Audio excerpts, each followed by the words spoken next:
Dogg adding his 2 cents on Kanye West controversial week, taking to Instagram to post an edited photo of West saying that he's all white now. In the photo, West's skin appears to be significantly lightened. And that's just one of the most outrageous things I've seen this week. And here with more, Communications Director for Turning Point USA, Candace Owens. What a delight to have you on Justice. I'm so excited. Right. Well, we're excited to have you. Let's talk about this whole thing about the new Kanye is white. What is that about? Well, let's think about this. Let's do the inverse here. Obama becomes president. Taylor Swift, tweets out her support of him, and then all of a sudden a bunch of other white artists begin showing her face painted black. What would everybody be saying about that? Racist. They would be calling it racist because it is racist, and Snoop Dogg is not excluded from being called racist because he's black. This was a racist act. Okay, and he's basically calling him an Uncle Tom? Correct, Uncle Tom. And at the end, I mean, does he join the whole other part, or everyone? It's McCarthyism, isn't it? Honestly, it's disgusting behavior, and I say this all the time. The most racist things that have ever been said about me on my journey towards conservatism are said to me by other black people, not white liberals, not white conservatives, other black people who refuse to allow you to think differently than what they've identified as the proper monolith. That's a very interesting thought, because I mean, someone who is white doesn't say you can't think this way because you're white. I mean, do they? Is that the groupthink, or is the groupthink just in certain communities? It's the groupthink in certain communities. I mean, it's just the black people that are voting for the Democratic Party 93%, so that's the problem, is that they don't understand that they're not thinking differently. And when somebody dares to think differently, this is how they react. It's vicious and it's ugly, and I'm really upset with what Snoop Dogg did here. It's disgusting behavior. Well, it's invoking a certain fear that if you don't join what everyone else is saying, it doesn't give you the ability to think for yourself. In any event, I want to go on to a Detroit radio station boycotting Kanye West music. Take a listen to this. As of this moment, we will #mute Kanye on the morning bounce, and we will not play any of Kanye West's music. We are banning Kanye West music from this radio station. Okay, now that is a decent-sized radio station banning Kanye West music because Kanye West tweeted that he likes Trump. Yeah, and like I always say, challenge yourself to consider the inverse. Challenge yourself to consider if they banned Taylor Swift's music because she supports Obama. It's saddening and it's disheartening to me that this is the reaction that he's getting from people that once loved him because he doesn't think the way that they want him to think. His mind is not his own. This is why I call this ideological slavery, because that's exactly what it is. They only enjoy you to the extent that you celebrate their own ideas. Interesting. I want to jump now because we don't have that much time. There is a mural of Trump on a Chula Vista school wall that is sparks controversy. Do we have a photo of that? Okay, I guess it's so bad we're not going to show it. All right, so this is outside a school with an image showing an attack on the President of the United States.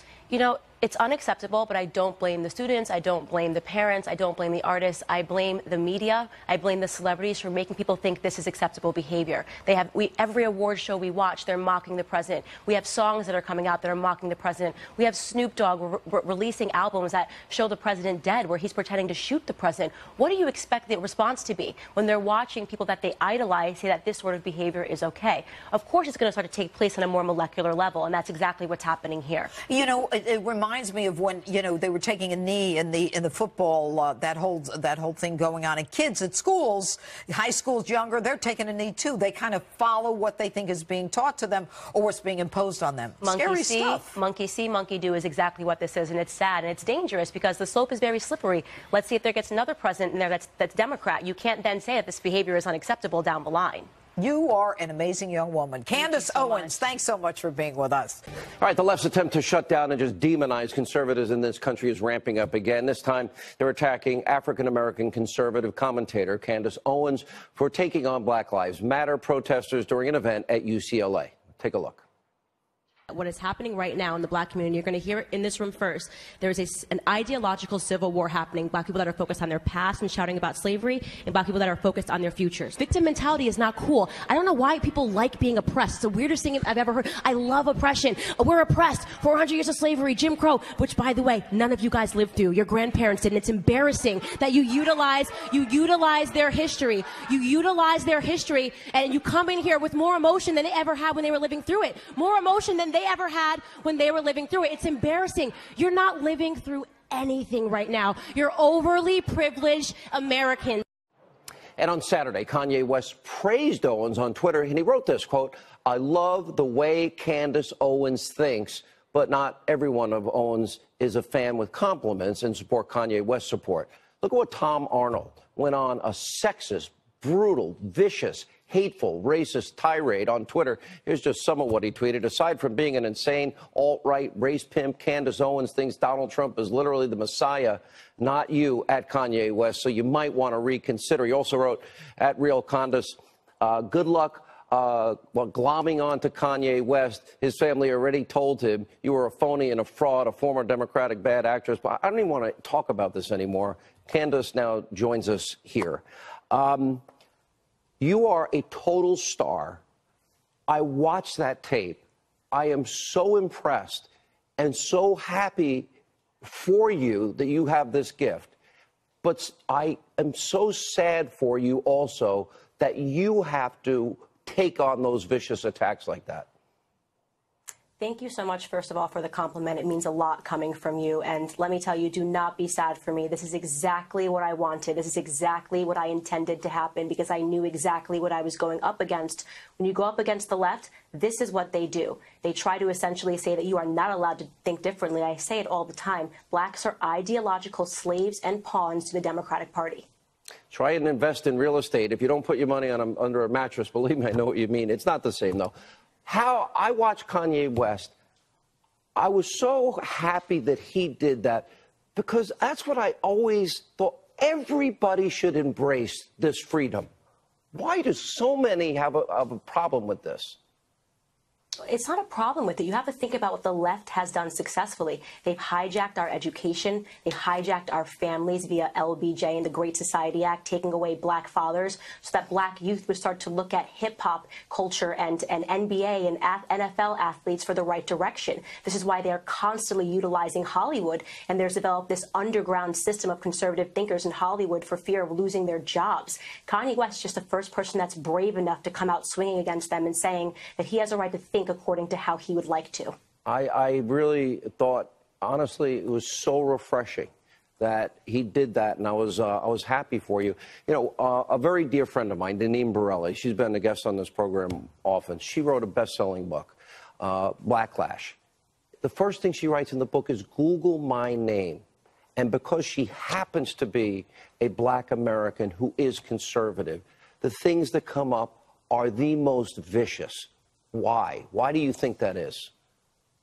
Well, I think that the reason is because politics is downstream from culture. And if they lose the culture war, they lose absolutely everything they have. They cannot afford to have black people thinking differently. If we move the black vote even 5%, the Democratic Party is absolutely finished. So it's essentially a house of cards that they've been building. When you get black icons like Kanye West, you get... Oh, I'm sorry. Go ahead. Finish your thought. On. No, finish your thought. Or you get black stars to speak out against them, they're in serious trouble. Look at, under President Trump, black and Hispanic unemployment is at the lowest level it's ever been at. 14 states have record low unemployment numbers. After 8 years of President Obama, 13 million more Americans were on food stamps, 8 million more were in poverty. I said that every night.